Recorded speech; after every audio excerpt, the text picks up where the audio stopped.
귀한 찬양 감사드립니다.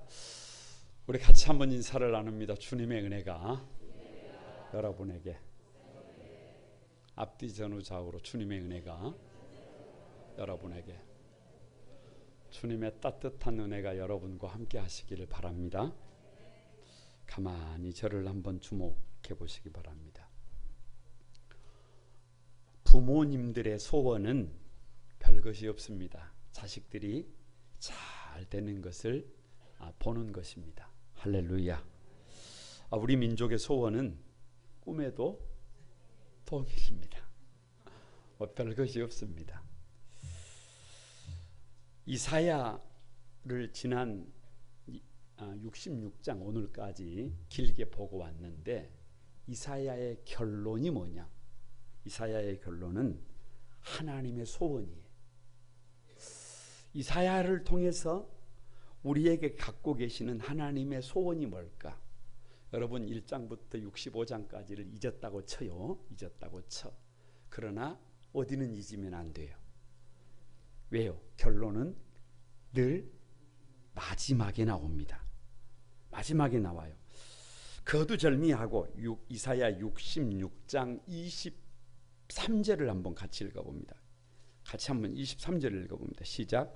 여호와가 말하노라. 매월 초하루와 매 안식일에 모든 혈육이 내 앞에 나와 예배하리라. 뭐 하리라? 하나님의 소원이 뭐라는 거예요? 예배하는 것.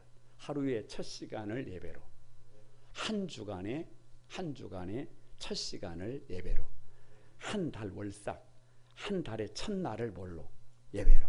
그러니까 예배가 중심이 되는 삶을 누가 하나님께서 찾으시는 거예요. 하나님의 소원이 뭐예요? 예배자예요. 예배자. 왜 이렇게 예배자를 찾느냐 그러면, 여러분 사람은 자기가 원하는 대로, 자기가 소원하는 대로 가면 자칫 잘못 갈 가능성이 많아요. 예를 들면 말씀드렸습니다마는, 일하는 것보다 일하지 않는 것을 원해요. 서 있는 것보다 앉는 것을 원해요. 앉아 있는 것보다 누워 있는 것을 원해요. 사람은 자꾸만 편한 길을 원해요. 편한 길을 가다가 보면, 눈 떠보면 가치 없는 사람이 되어 있어요. 그것이 패역이에요. 하나님께서 우리를 그렇게 가치 없이 짓지 않았는데, 내가 원하는 길을 찾아가다가 보면, 눈 떠보면 있으나 마나한 사람이 되어 있을 가능성이 많습니다. 그래서 자기 욕심대로 살면, 자기 입맛대로 살면, 자기 고집대로 살면 그 길이 망하는 길이 될 수가 있어요. 그런데 왜 예배냐? 왜 하나님의 소원이 예배냐? 예배는 하나님을 높이는 거예요. 하나님을 높이기 위하여 지금 내 삶의 방향을 결정하는 것이 예배입니다. 그러니까 다 같이 한번, 인생은 속도가 아니라 방향이다. 인생은 선착이 아니라니까요. 누가 얼마나 먼저 거기에 도달했느냐, 누가 얼마나 속도가 나느냐, 이게 중요한 게 아니에요. 여러분, 방향이 잘못되면 죄송합니다. 이해하시기 바랍니다. 방향이 잘못되면 시간이 지나간 것만큼 후회합니다. 숨 쉰 만큼, 땀 흘린 만큼, 노력한 만큼, 간 것만큼 뭐예요? 후회. 설계도를 잘못 보고 공사를 해버렸어요. 그러면 일한 만큼 손해라니까요. 시간이 지나간 것만큼 손해라니까요. 그래서 예배는 우리 성도들의 삶의 목적과 방향을 바르게 수정하는 것이 예배임을 믿습니다. 그래서 하나님은 참된 예배자를 찾습니다. 왜요? 예배를 바르게 드릴 때, 여러분 예배를 통해서 하나님의 소원에 집중할 때 죄를 이길 수가 있습니다. 어둠을 이길 수가 있습니다. 자기 자신을 구별할 수가 있습니다. 안 된다, 못한다, 불가능하다 그런 말 하지 않습니다. 약하다, 모자라다, 부족하다 그런 말 하지 않아요. 하나님의 소원에 맞춰지면, 시간이 지나면, 방향이 바르게 되어지면, 시간이 지나면 눈 떠보면 이루어져 있어요. 일한 만큼 시간이 누구 편이에요? 저와 여러분의 편이 될 것을 믿습니다. 그래서 예배가 중요해요. 그래서 방향이 중요해요. 방향이 바르게 결정이 되면 시간은 누구 편이다? 우리 편이다. 시간이 지나가면 이루어져 있는 것을 경험하게 될 것을 믿습니다. 우리가 살 길 66번째. 왜요? 이사야 66장 다 같이 하나님의 소원. 왜 하나님의 소원이냐? 참된 예배자가 돼서 하나님의 소원에 우리의 시선을 고정을 시키면 여러분 후회하지 않는다니까요. 시간이 지나면 잘못되지 않는다니까요. 시간이 지나가고 나면 이럴 줄 몰랐어, 이럴 줄 몰랐어, 이런 은혜가 있을지 몰랐어, 이렇게 하면서 감격하게 된다니까요. 시간이 누구 편이라니까요? 여러분의 편이 된다니까요. 그래서 이사야 66장 마지막 결론이 뭐냐 그러면 하나님의 소원 예배자예요. 예배자. 하나님은 어떤 예배자를 찾으시느냐? 세 가지인데요. 첫 번째가 다 같이 참 교회와 참 성도다. 왜 참 교회와 참 성도냐? 1절을 한번 보세요. 1절 다 같이 시작. 여호와께서 이와 같이 말씀하시되 하늘은 나의 보좌요 땅은 나의 발판이니 너희가 나를 위하여 무슨 집을 지으랴? 내가 안식할 처소가 어디랴? 여러분 이 말씀은요 곰곰이 한번 되씹어 봐야 해요.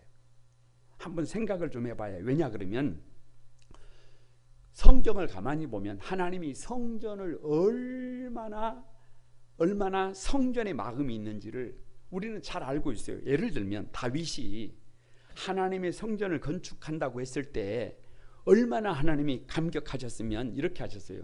네가 나를 위해서 성전을 건축하겠다고 감격하셨어요. 감격해 놀라셨어요. 그러면서 하시는 말씀이 내가 너를 이스라엘의 주권자로 삼고 내가 어디로 가든지 내가 너와 함께 있어서 세상의 존귀한 자의 이름으로 네 이름을 만들어 주리라. 그래서 그때 맺은 언약을 편무언약이라 그래요. 편무언약이라는 말은 조건이 없는 언약이에요. 다윗이 뭐를 좀 잘못하면 그 언약을 폐기한다는 거예요? 그게 아니에요. 잘못해도 누구를 쪼개서라도 하나님께서 자기 자신을 쪼개서라도 다윗을 향한 약속을 언약을 이루어 주신다는 거예요. 그래서 역대하 7장 16절에 보면 다 같이 한번 내 눈과 내 마음이 항상 어디 있다? 성전에 있다. 성전에 있대요. 그래서 이스라엘 백성들의 삶의 중심이 뭐냐 그러면 성전이. 왜? 교회가 만물을 충만케 한다니까요. 여러분 우리 몸으로 비유하자면 교회는 우리 몸에 뭐라니까요? 심장이라니까요. 심장. 할렐루야. 아무리 눈이 건강해도 아무리 귀가 잘 들려도 아무리 근육이 막 이렇게 튼튼해도 심장이 펌핑을 안 하면 어떻게 되겠어요? 그 뭘 어떻게 돼요? 그 사람 죽은 사람이에요. 교회는 그런 것이라니까요. 그렇게 중요한 것이 교회인데 오늘 하나님의 말씀이 뭐냐? 1절의 말씀이 뭐냐 그러면 하늘은 나의 보좌요 땅은 나의 발판이니 너희가 나를 위하여 무슨 집을 지으랴? 내가 안식할 처소가 어디 있으랴? 이 말은 성전을 부정한다니까. 부정해. 성전을 부정하고 있다는 거예요. 무슨 말이냐 그러면 더 이상 교회가 아니다 그 말이에요. 더 이상 성도들이 아니다 그 말이에요. 성도들도 교회도 제 역할을 하고 있다는 거예요. 못하고 있다는 거예요. 못하고 있다는 거예요. 교회가 교회로서의 더 이상의 역할을 못하고 있다는 거예요. 여러분 성도들이 성도들의 역할을 못하고 있다는 거예요. 이것은 교회를 부정하는 말이에요. 이거는 교회를 향한 문제적이에요. 그렇기 때문에 이 1절의 말씀을 우리는 가슴 아프게 받아야 해요. 왜 참 교회와 참 성도냐? 그러면 도대체 뭐 때문에 교회를 이렇게 문제시하고 있느냐?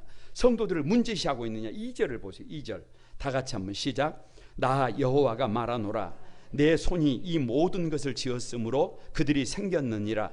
무릇 마음이 가난하고 심령에 통회하며 내 말을 듣고 떠는 자 그 사람은 내가 돌보려니와. 자 보세요. 사실 교회가 건물은 죄가 없어요. 건물은 죄가 없어요. 누가 죄가 있어요? 건물 안에 누가 문제예요? 사람이 문제예요. 사람이 문제예요. 하나님이 기대하시는 예배자는 어떤 예배자냐 그러면 여러분 결론은 늘 마지막에 있다니까요. 다 같이 한번. 그 사람은 내가 돌보려니와. 그러니까 하나님이 돌보는 교회가 있다니까요. 하나님이 돌보는 사람이 있다니까요. 근데 그 사람이 어떤 사람이냐 그러면 그 사람이 어떤 사람인지를, 그 사람이 어떤 교회인지를 잘 봐야 해요. 왜냐? 교회라고 다 같은 교회가 아니에요. 성도라고 다 같은 성도가 아니에요. 그래서 마지막이 그 사람은 내가 돌본다라는 말은 하나님이 책임을 진다 그 말이에요. 그래서 어떤 사람을 책임을 지느냐? 무릇. 첫 번째가 뭐예요? 마음이 가난한 사람이에요. 마음이 가난한 사람. 여러분 요즘 음식이 많잖아요. 음식이 많은데 아무리 음식이 별 볼 일 없어도 그 음식이 정말 맛있을 때가 있어요. 맛있을 때가. 그때가 언제예요? 배고플 때 사슴이 시냇물을 찾아 목마름 같이 내가 누구를 찾아서 여호와를 찾아 목마른 사람이, 여러분 어떤 사람이? 마음이 가난한 사람이. 하늘 위에 누구밖에 없습니다. 주님밖에 없습니다. 주밖에는 도와줄 리가 없습니다. 여러분 이사야의 주제가 뭐냐 그러면 이사야의 주제가 사람 의지하지 말라는 거예요.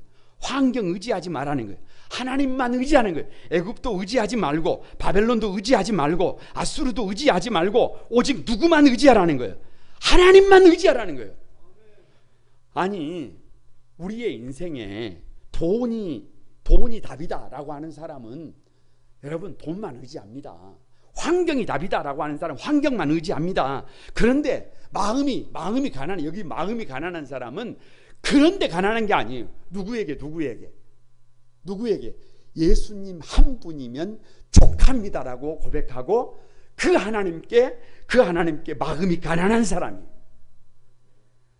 그 사람을 하나님이 돌보시는 줄로 믿습니다. 두 번째가 심령에 통회하는 자예요. 여러분 누가 통회를 해요? 누가 우는 자예요? 자기 부족함을 보는 사람이에요. 여기 통회한다는 말을 여러분 말은 뒤집으면요 자기를 부끄럽게 여기는 거예요. 부끄럽게. 왜? 내가 문제라니까요.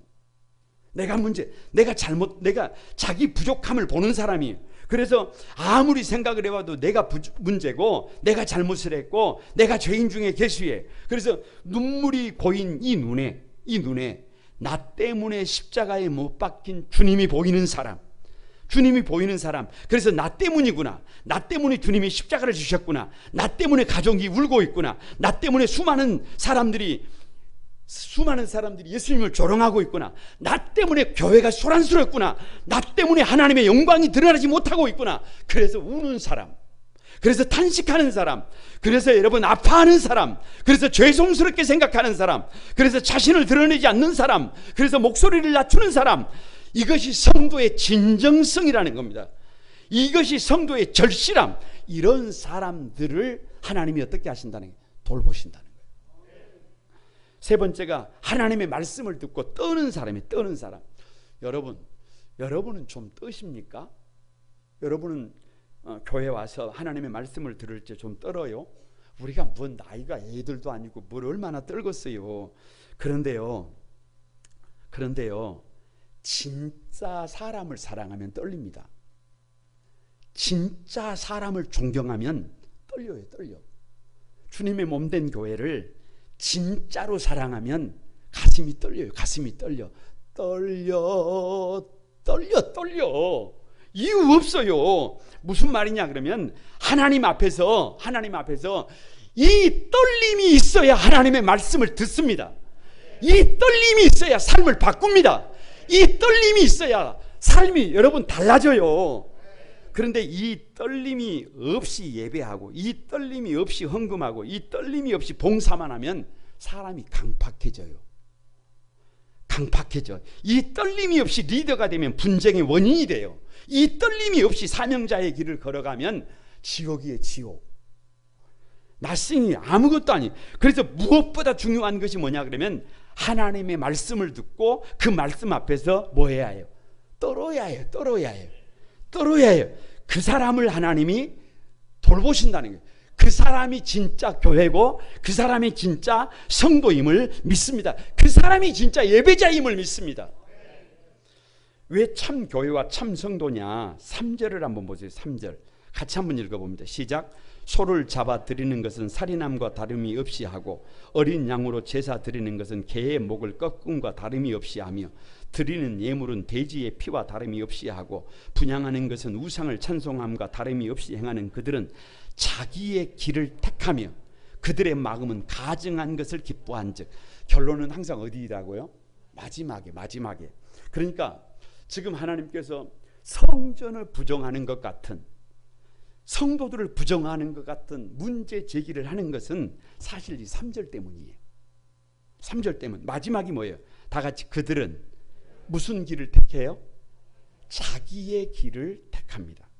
그들의 마음은 가증한 것을 기뻐해요. 가증하다는 말은 더러운 거예요. 더러운 거. 그러니까 그냥 딱 줄이면 이런 길이 있어요. 하나님이 돌보시는 2절의 길이 있고 하나님이 돌보지 않는 가증한 길이 있는데 그 길이 무슨 길이에요? 자기의 길을 걷는 거예요. 자기의 길을 걷는 것. 도대체 이게 무슨 말인가? 자기의 길이 도대체 뭐냐? 거두절미하고 여기서 자기의 길을 걷는다는 말은 하나님의 음성을 듣지 않는다는 거예요.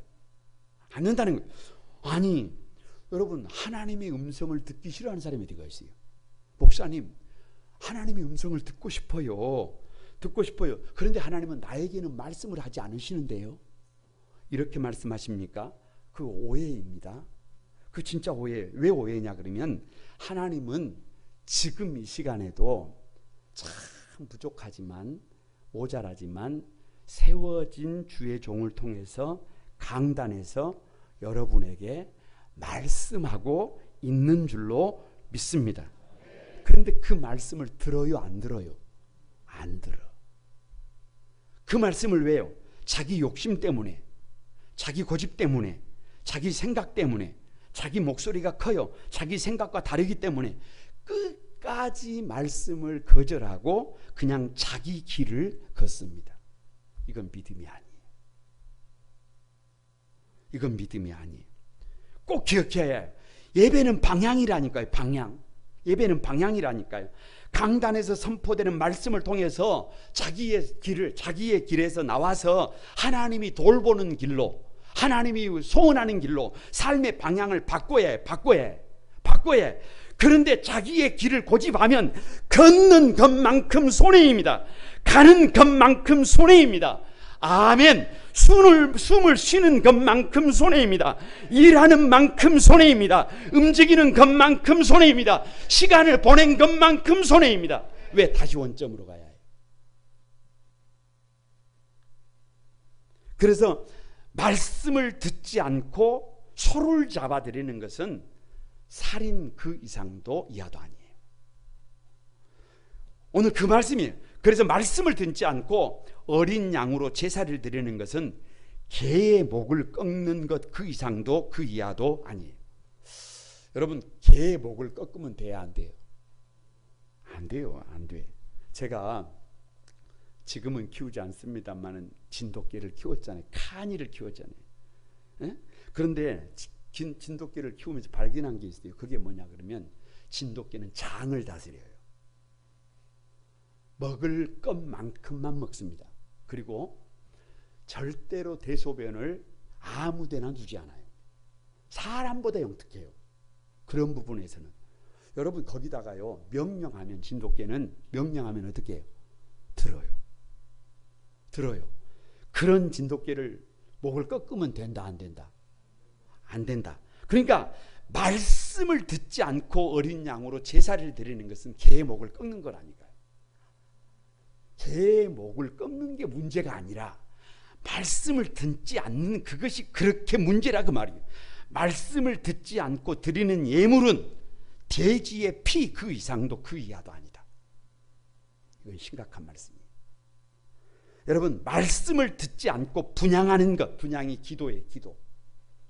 말씀을 듣지 않고 아무리 기도를 해도 그 기도는 우상 숭배 그 이상도 그 이하도 아니다. 그건 기도가 아니에요. 그건 기도가 아니에요. 그건 자기 길을 걷는 거예요. 기도가 아니에요. 그래서 자기 길을 걷는 것은 믿음이다. 믿음이 아니다. 믿음이 아니다. 그래서 자기 길을 걸으면 4절에 무서워하는 것을 그들에게 임하게 하리니 그래요. 여러분, 가만히 자기 길을 걸으면요, 자기가 알아요. 그래서 은근히 세상이 무섭습니다. 무서운 것이 있어요. 그런데 그 생각하는 것이 그대로 자기 이루어져. 그걸 머피의 법칙이라 그래요. 무서워하는 것을 그들에게 임하게 한다 그러잖아요. 왜요? 하나님이 불러도 대답하지 않고 목전에서 악을 행하니까 하나님의 소원이 자기의 길에서 나와서 하나님의 말씀을 듣고 하나님이 돌보는 길을 걸어가야 되는데 그 길을 걸어가는 거예요. 걸어가지 않는 거예요. 참된 예배자가 된 거예요. 되지 않은 거예요. 그러니까 여러분 어떻게 해요? 하나님께서 탄식하는 거예요. 옆 사람을 한번 축복합니다. 하나님의 소원은 자기 길을 걷는 교회가 아니라 하나님이 돌보는 길을 걷는 교회입니다. 다시 한번, 하나님의 소원은 자기 길을 걷는 성도가 아니라 하나님이 돌보는 길을 걷는 성도입니다. 꼭 명심해야 해요. 참된 예배자는 자기 길을 걷는 것이 아니라 하나님이 돌보시는 길을 걸어야 해요. 여러분, 이게 결론이에요. 이사야의 결론. 두 번째, 어떤 예배자를 찾으시느냐. 다 같이 한번, 전도하는 교회, 전도하는 성도다. 7절을 한번 봅니다. 7절 다 같이 한번 읽어봅니다. 시작. 시온은 진통을 하기 전에 해산하며 고통을 당하기 전에 나말을 낳았으니. 여기 시온은 주님의 몸된 교회를 말합니다. 그러니까 주님의 몸된 교회의 특징이 뭐냐 그러면 진통하기도 전에 해산한다.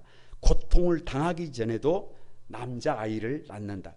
저는 이 말씀을 읽고 나서 한참 고개를 갸우뚱했어요. 무슨 말인지를 모르겠어요. 그런데 생각을 해보고 또 생각을 해보면서 묵상을 하다가 내린 결론이 뭐냐면 이거예요.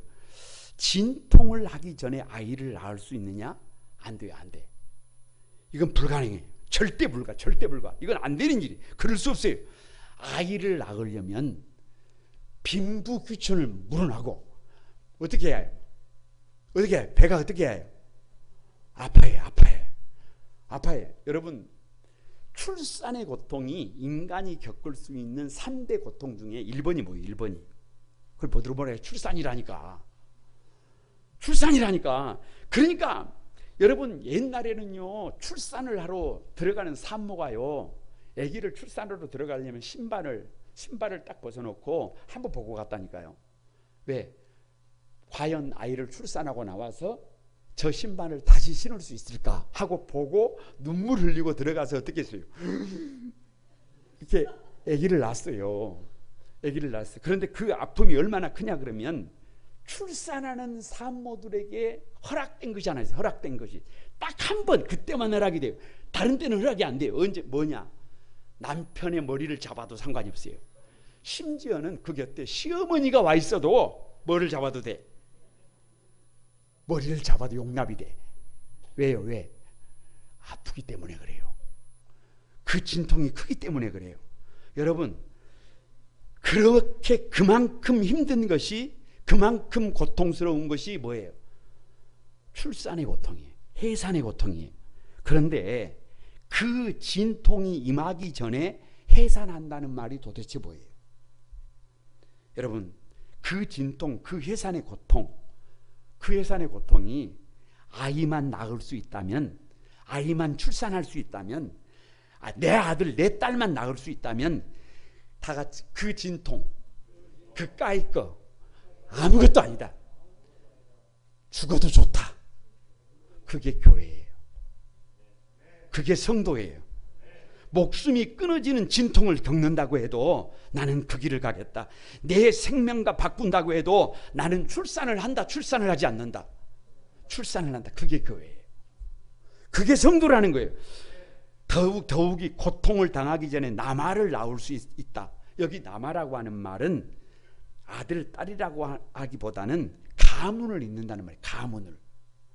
가문을 잇는다는. 그래서 우리나라에도 남아 선호 사상이 있었잖아요. 집안의 대를 이을 수 있다면, 그래서 집안의 대만 이을 수 있다면, 집안의 어른들이 기뻐하는 것을 볼 수만 있다면 나는 어떻게 돼도 좋다는 거예요. 출산의 고통 정도는 이길 수 있다는 거예요, 없다는 거예요? 이길 수 있다는 거예요. 지금 그 얘기를 하고 있는 거예요. 누가 진짜 성도, 누가 진짜 교회라고요? 한 영혼을 출산할 수 있다면, 한 영혼을 전도할 수 있다면, 그까이 해산의 고통, 그까이 무시당하는 것, 그까이 멸시당하는 것, 그까이 외면당하는 그 고통쯤은 아무것도 아니다. 내 몸이 찢어진다고 해도, 내 배가 갈라진다고 해도 그 정도는 충분히 감당할 수 있다. 이것이 진짜 교회라는 거예요. 이것이 진짜 성도라는 거예요. 우리의 소원은 전도, 꿈에도 소원은 전도, 자나깨나 소원은 전도, 이 생명 다해도 전도. 재방송은 하지 않습니다. 왜 전도하는 교회와 전도하는 성도냐? 8절을 보세요. 8절 다 같이 시작. 이러한 일을 들은 자가 누구이며 이러한 일을 본 자가 누구이며 나라가 어찌 하루에 생겼으며 민족이 어찌 한순간에 태어나겠으며 그러나 시온은 진통하는 즉시 그 아들을 순산하였도다. 하나님께서 우리에게 묻는 거예요. 이러한 일을 들은 자가 누구냐? 이러한 일을 본 자가 누구냐? 이게 무슨 말이냐 그러면 시편 87편을 묵상하는데 제목이 영광스러운 교회예요. 그 다음 날은 영광스러운 인재를 양육하는 교회예요. 그런데 왜 영광스러운 교회냐 그러면, 왜 영광스러운 성도냐 그러면 세상이 할 수 없는 일을 해요. 세상은 자기에게 잘하는 사람을 잘해요. 세상은 자기에게 득이 되는 사람에게 잘합니다. 그런데 왜 영광스러운 교회냐 그러면, 여러분, 원수예요. 원수 무슨 말이냐? 바벨론은 원수예요. 블레셋은 원수예요. 두로와 구스 나와 상관이 없어요. 그런데 이게 왜 영광스러운 교회냐 그러면 그 바벨론을 태신자로 작정합니다. 그 블레셋을 태신자로 작정합니다. 두루와 구스를 태신자로 작정합니다. 그들을 가만히 두면 그들이 망하는데, 원수가 무너지는데, 왜 영광스러운 교회냐 그러면 망하도록 두지 않고 돌아오도록 태신자로 작정하고 그 바벨론을 품고 그 블레셋을 품고 두로를 품고 구스를 품고 새벽마다 기도하는 사람들. 아니, 우리 주님은 기도하는 정도가 아니라 자기의 하나밖에 없는 그 목숨을 주셨단 말이에요. 그래서 영광스러운 교회임을 믿습니다. 세상 사람들이 보지 못했어요. 세상 사람들이 듣지 못했어요. 그래서 하나님께서 계속 물어요. 나라가 어찌 하루에 생기겠으며 민족이 어찌 하루에 태어나겠느냐. 여러분, 나라가 되려면은요, 그래도 한 몇 천만은 돼야 될 거 아니에요. 에? 민족이 되려면 몇 천만이 돼야 될 거 아니에요. 그런데 출산을 하지 않으면 두세 명이 나라가 됩니까? 여러분, 서너 명이 뭐 나라가 되고 교회가 되고 뭐가 됩니까? 그래야 되는 게 아니라, 그래서 되는 게 아니라 정말 출산을 기쁨으로 여길 수 있어야, 전도를 기쁨으로 여길 수 있어야 나라가 세워지고 민족이 세워지고 하나님의 나라가 세워지고 거룩한 꿈 한 소망 교회가 세워지게 될 것을 믿습니다. 그래서 대위임령이 뭐냐? 예수님의 대위임령이 뭐냐? 마태복음 28장에 너희는 가서 모든 민족을 제자로 삼아 아버지와 아들과 성령의 이름으로 세례를 주고 내가 너희에게 분부한 모든 것을 가르쳐 지키게 하라. 교회는 뭐 하는 곳이라는 거예요? 전도하는 곳이라는 거예요. 성도들은 뭐 하는 사람이라는 거예요? 전도하는 사람이라는 거예요. 그래서 소원이 뭐냐? 내가 사랑하는 그 주님, 내가 사랑하는 그 주님과 꼭 닮은 한 영혼을 출산해 보는 거예요. 할렐루야. 에? 만약에 그 열망이 없다면 주님을 사랑하는 게 아니에요. 주님을 사랑하는 게, 그 열망이 있어야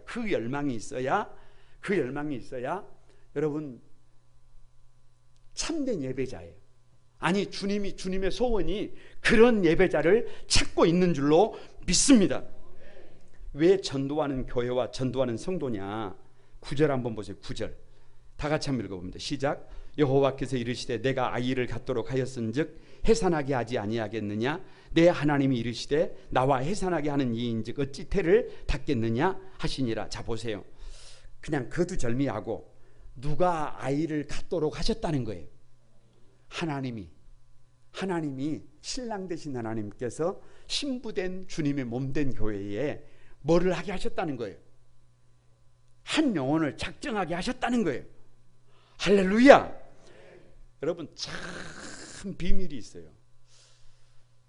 아이를 갖는다는 것은 너무나 소중한 거예요. 예를 들면 산모의 몸이 좀 안 좋아요. 몸이 좀 안 좋아. 그런데 그 안 좋은 몸을 극복할 수 있는 길이 뭐냐 그러면 아이를 갖는 거예요. 아이를 갖는 것. 아이를 갖고 좋은 것을 보고 좋은 것을 먹고 좋은 것을 생각하고 자기 삶을 바꾸면 아이만 살리는 것이 아니라 누구도 살아요. 누구도 살아. 누구도 살아. 나도 산다. 다 같이 나도 산다. 아이도 살리고 누구도 산다. 나도 산다.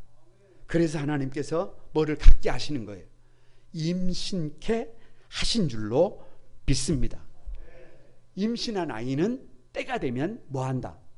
해산케 하신다. 여러분 마찬가지. 태신자 작정은 한 영혼을 가슴에 품는 거예요. 그리고 이 영혼을 가슴에 품고 위하여 기도하면서 좋은 것을 보고 좋은 것을 먹고 좋은 생각을 하면서 그 영혼을 위해서 나의 삶을 바꾸는 것이 나의 삶을 바꾸는 거예요. 여러분 아직도 10월 한 달인데 10월 한 달 아직도 태신자를 작정하지 못하셨어요? 빨리 주변에 믿다가 낙심하고 있는 지네 식구들은 없는지, 주변에 믿음은 있는데 교회를 출석하고 있지 않는 분이 없는 가난한 성도들은 없는지, 우리 가족 중에 아직 주님을 모르는 사람들은 없는지 빨리 한 사람씩 여러분 여러분의 영적 자녀로 태신자를 작정할 수 있게 되기를 바랍니다. 그리고 그 이름 석자를 불러가면서 나의 삶을 바꾸면 그 사람도 살리고 나도 살게 될 것을 믿습니다. 어떤 사람은 그 영혼을 품었는데요, 사실 수십 년이 걸리기도 해요. 그러나 태신자를 가슴에 품고 사는 성도들에게는 반드시 주님께서 일하게 되실 것을 믿습니다. 그러니까 하나님의 소원이, 두 번째 하나님의 소원이 뭐냐? 하나님 진짜 예배자가 뭐냐? 자기를 위해서 살아가는 사람이 아니에요.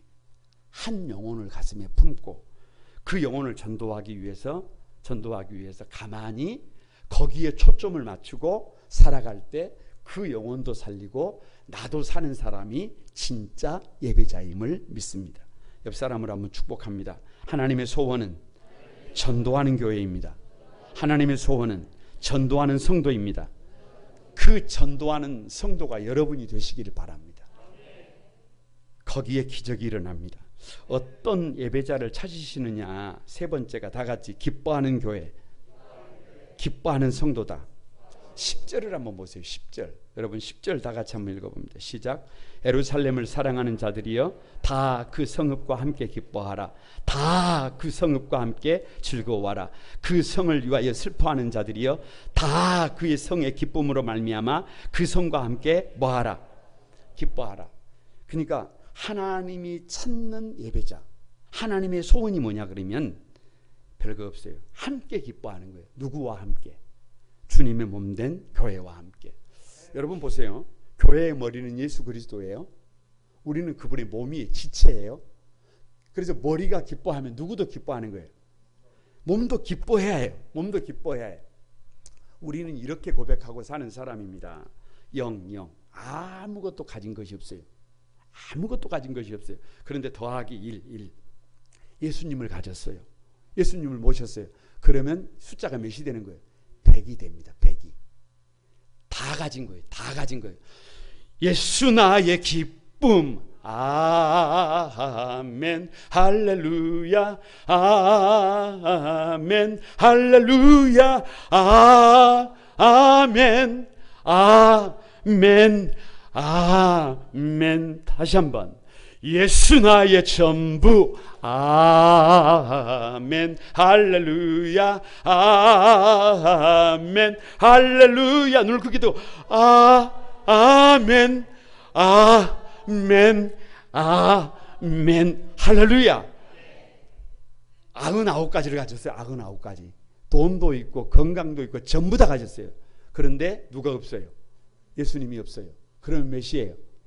빵점이에요. 빵점. 빵점이에요. 기쁨 없어요.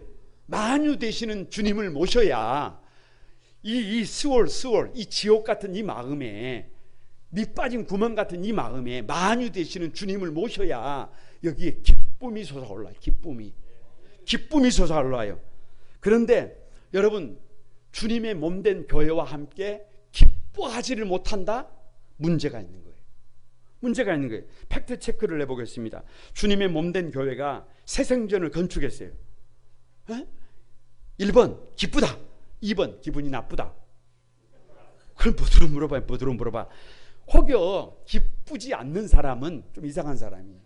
좀 이상한 사람. 주님의 몸된 교회 막 새 가족이 막 넘쳐나. 여수에서 부흥하는 교회는 안소망교회래요. 새 가족이 넘치는 교회는 안소망교회래요. 그러면 1번 기쁘다, 2번 기분이 나쁘다.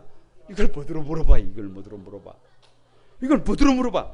아니, 새 생명이 태어났잖아요. 그러면 막 난리가 나. 좋아서 어쩔 줄을 모릅니다. 주님의 몸된 교회가 영광이 가득해요. 아멘이 넘치고 찬송이 넘치고 사랑이 넘치고 기쁨이 넘친다. 1번 막 나도 좋다, 2번 기분이 나쁘다. 아니, 그걸 뭐들어 물어봐. 뭐가 단단히 문제가 있는 거예요. 그래서 지금 다 성읍과 함께 기뻐하라, 다 성읍과 함께 즐거워하라. 누구예요? 다요. 다. 혹시 여러분 우리 가운데 함께 기뻐하지 못하고 있는 사람들이 있어요? 빨리 돌아서야 해요. 주님의 몸된 교회와 함께 기뻐하는 것은 당연한 것입니다. 아니, 이 기쁨이 있어야 해요. 이 감격이 있어야 해요. 주님께서 나를 구원해 주셨다라고 하는 기쁨, 주님 앞에 예배할 수 있다라고 하는 기쁨, 주님의 은혜를 나눌 수 있다는 기쁨, 나를 되게 하셨다는 이 기쁨, 이 감격이 있어야 그 사람이 하나님이 찾는 참된 예배자임을 믿습니다. 왜 기뻐하는 교회, 왜 기뻐하는 성도냐? 11절을 보세요. 11절 다 같이 한번 읽어봅니다. 시작. 너희가 젖을 빠는 것 같이 그 위로하는 품에서 만족하겠고 젖을 넉넉히 빤 것 같이 그 영광의 풍성함으로 말미암아 즐거워하리라. 제가 강단에서 비속어를 쓰더라도, 젖이라는 표현을 쓰더라도 양해를 하시기 바랍니다. 아이들이 어머니의 품에서 뭐를 빠는 것을, 젖을 빠는 것을 여러분 보셨어요? 표정을 한번 생각을 해요. 표정을 한번 지어봐요. 그 어린 아이가 어미 품에서 젖을 빠는 표정을 한번 지어봐요. 얼굴에 미소가 가득하고 좋아서 어쩔 줄을 모르고, 애들이 배가 고파요, 애들이 불편한 곳이 있어요. 그럼 막 칭얼거립니다. 막 울어요. 그런데 어미가 뭔만 물리면, 젖만 물리면 언제 그렇다는 듯이 아이가 평온해집니다. 아이가 만족합니다. 너희가 젖을 넉넉히 빤 것 같이 그 영광의 풍성함으로 말미암아 즐거워하리라. 여러분, 아이들은요, 젖을 넉넉히 빨고 나면 그 뒤부터는 굴러다녀요. 그 뒤부터는 지가 알아서 커요. 더 이상 부모를 힘들게 하지 않아요. 그런데 뭐를 잘 빨지 못하면, 비속어라고 말씀을 드렸습니다. 젖을 빨지 못하면 애들이 불편하게. 여러분, 교회다우는 교회가 어디냐 그러면, 성도다운 성도가 누구냐 그러면, 하나님의 말씀을 받을 때 어린아이가 젖을 빠는 것처럼, 충분히 젖을 빠는 것처럼 그냥 아멘 하고 말씀으로 배부른 사람이에요. 그래서 우리 교회가 부르는 노래가 있어요. 말씀이 쉬워지면 인생이 쉬워진다. 말씀이 달콤해지면 인생이 달콤해진다. 말씀이 스위트해지면 인생이 스위트해진다. 아무튼 말씀에 배부르면 인생이 어떻게 된다? 인생이 배부르다. 말씀에 대한 태도가 우리의 미래다. 그러니까 여러분, 무슨 말이에요? 무슨 말? 왜 기뻐하는 교회냐? 말씀만, 아무리 삶의 자리에 문제가 있고, 아무리 삶의 자리에 어려움이 있고, 아무리 한치 앞이 보이지 않아도 주님의 전에 달려나와서 말씀을 듣고 나면 힘이 나고, 말씀을 듣고 나면 새로워지고, 말씀을 듣고 나면 다시 도전하게 돼서 더 이상 염려 붙들어 매는 사람, 더 이상 걱정하지 않는 사람, 마음껏 춤추는 사람, 그 사람이 바로 말씀 앞에 춤추는 사람이 바로 주님이 찾는, 주님이 소원하는 진짜 예배자임을 믿습니다. 왜 기뻐하는 교회, 기뻐하는 성도냐? 13절을 한번 보세요. 13절 다 같이 한번 읽어봅니다. 시작. 어머니가 자식을 위로함 같이 내가 너희를 위로할 것인즉 너희가 예루살렘에서 위로를 받으리니. 구원받을 하나님의 백성들에게 하나님은 어머니 같대요. 어머니 같아. 여러분, 어머니를 생각하면, 어머님을 생각하면 참 가슴이 아파요. 얼마 전에 돌아가시기 직전에 어머니가 여수에 오셨을 때 밥을 같이 먹었어요. 식사를 모시는데 형님네 부부하고 우리 부부 그리고 어머니 모시고 같이 밥을 먹는데 밥상이 한 5분이 있으니까 상이 전부 다 누구 앞으로 와 있어요? 상이 제 앞으로 와 있어요. 어머니께서 약간 기억을 잘 못하시는 편이라 방금 하셨던 말씀도 금방 까먹으셔. 그래가지고 반찬을 누구 먹으라고? 아들 먹으라고 제 앞으로 이렇게 밀쳐놨어요. 어머니 그러지 않으셔도 됩니다 라고 했는데 또 뭐 해버리고 또 까먹으시고 방금 하셨던 말씀을 까먹어버리고 또 옮겨요. 이것을 한 5분 지나니까 상이 어디로 와 있어요? 상이 전부 다 제 앞으로 와 있어요. 이게 애미예요. 이게 애미. 철이 들어보니까요. 철이 들어보니까 다 주시지 않아도 상관없어요. 그냥 어머니가 하나님이 주신 나에게 최고의 선물이었어요. 예수 그리스도보다 더 좋은 선물이 우리에게 있어요, 없어요? 그 믿음으로 살다 보니까 고백이 뭐냐 그러면 예수님 한 분으로 충분한 거예요. 더 이상 다른 것이 아니에요. 예수님 한 분이면 얼마든지 만족할 수 있어요. 얼마든지 기뻐할 수 있어요. 얼마든지 찬송할 수 있어요.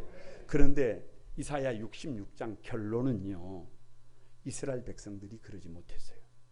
16절을 한번 보세요. 16절 다 같이 한번 읽어봅니다. 시작. 여호와께서 불과 칼로 모든 혈육에게 심판을 베푸신즉 여호와께 죽임을 당한 자가 많으리니. 그러니까 무슨 말이에요? 하나님의 돌보시는 길이 있고 자기 길을 걷는 사람들이 있어요. 하나님의 대위임령인 한 영혼을 품고 살아야 되는데 한 영혼에 관심이 없고 자기 자신에게만 관심이 있어요.